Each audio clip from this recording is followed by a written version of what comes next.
नमस्कार दोस्तों, पंडित जी काशी 8001 चैनल में आपका स्वागत है। लाइक और सब्सक्राइब का अनुग्रह करते हुए आज बात करते हैं गरुड़ पुराण के तीसरे अध्याय की। प्रेत यमलोक के विभिन्न पाप कर्म के अनुसार अलग अलग नरक में यातना भोग कर धर्मराज की सभा में पहुंचता है। बिल्कुल कोर्ट रूम की तरह वहां पर प्रेत से उसके पाप कर्म की गवाही होती है। उसके विरुद्ध कौन रहता है, आखिर कौन है जो उसके पाप कर्म को पृथ्वी पर देखता है। मित्रों, आपने सुना तो होगा कि दीवारों के भी कान होते हैं। यहीं पर छुपा है यमलोक के श्रवण नाम का गढ़, जो उस पापी के द्वारा किए हुए पाप कर्म को पेश करता है। चित्रगुप्त के द्वारा जब पापी आत्मा से उसके विषय में पूछा जाता है, तब श्रवण ही उसके गुप्त कार्यों को सही सही बताते हैं। बातों बातों में आपको बताना भूल गया कि श्रवण भगवान ब्रह्मा जी के पुत्र हैं और वह वायु के माध्यम से स्वर्ग, पृथ्वी और पाताल में भ्रमण करते हैं। उनके अनुसार उनके अंदर स्पेशलिटी है कि वह जो दूर ध्वनि होती है उसे बहुत ही आसानी से सुन सकते हैं और दूर स्थित वस्तुओं को प्रत्यक्ष देख लेते हैं।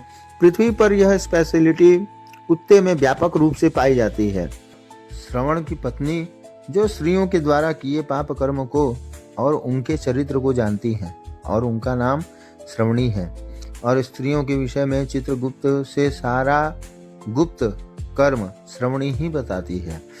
और चित्रगुप्त जी को उनके यानी श्रवण और श्रवणी पर पूरा भरोसा है कि ये कभी किसी लोभ में आकर झूठ नहीं बोल सकते। उनके विचार करने के बाद ही यमराज के द्वारा पापी प्राणी को प्रताड़ित किया जाता है। गरुड़ पुराण के तीसरे अध्याय में उनके शरीर का विस्तृत वर्णन मिलता है, साथ ही उनके समभाव की भी चर्चा उसमें व्याप्त है।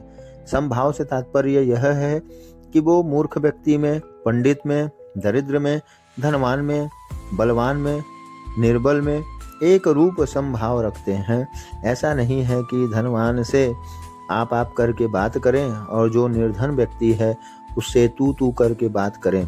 बात करते हैं आगे तृतीय अध्याय में सालमली वृक्ष का वर्णन है, जिसमें पापी प्राणी को उल्टा करके मारा जाता है। उस समय उससे कहा जाता है कि गृहस्थ में क्या तुम इतने दरिद्र थे कि गाय के लिए घास नहीं जुटा पाए, किसी भूखे को भोजन कराने की भी क्षमता तुम्हारे पास नहीं थी, पक्षी के लिए भी अन्न जल का प्रबंध क्या तुम नहीं कर पाए। धिक्कार है, ऐसे अच्छे शरीर को प्राप्त करने पर भी तुमने परोपकार का यह मौका गवा दिया। जिस शरीर को प्राप्त करने के लिए देवता भी तरसते हैं, उस शरीर को प्राप्त करने पर तुमने माता पिता की सेवा नहीं की, घर में आए अतिथि का सत्कार नहीं किया, संत व्यवहार वाले व्यक्ति से अच्छे से न बात की। ऐसा कहकर यमदूतों के द्वारा उस पापी प्रेत को ताड़ना देते हैं और वह पापी प्राणी रोते हुए क्षमा की गुहार लगाता है। इसी प्रकार की रोचक जानकारी के लिए हमारे चैनल को लाइक और सब्सक्राइब अवश्य करें। नमस्कार।